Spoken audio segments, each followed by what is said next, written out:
If you want to know what your interior design personality is, you should go take my quiz, but this question is in reference to the results of that quiz. You will get 4 results at the end of your test. That is because your results fall into 3 different preferences. There's color contrast preference, style preference, and design intensity preference. And whatever of those particular preferences is most dominant will kind of dictate the types that you get. When I take the test, my color contrast preference comes out dominant, meaning that almost all the results that I get fall into the bold category because I just like a lot of contrast in the colors of my spaces. However, my daughter's preference, which is a refined style preference, is her most dominant trait, so a lot of her results will have refined in them.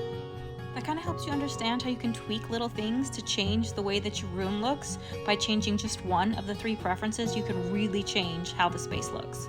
This is type 17, which is what she said she was. One of the best examples of type 17 is bohemian. It's not exclusively bohemian though, because it's not about particular interior design styles. It's about the shapes and the color contrast and the visual density of your design. For instance, bohemian is a very maximal design style because there's just a lot of texture and movement in the design of the space.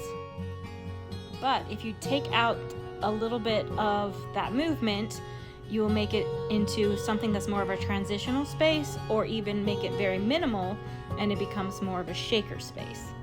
But the shapes that are in these spaces are the same. You're still seeing circles and simple shapes.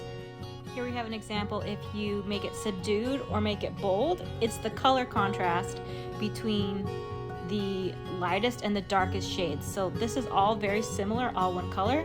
This one, the bold type, again, my favorite, has a lot of contrast between the light and dark colors. And lastly, if you change the details in the photos, this was refined and up there is assertive. This has a lot of detailed carvings and intricate patterns, and up there it's assertive, meaning it's more surprising, and you've got sharp lines and angles and things that are more unusual to the eye. I'm currently working on this book for all the styles. There's 27 different styles, so it's taking me a long time, but I've only got 4 left to do, so I will be releasing these pretty soon, and you can get a guide for your particular style.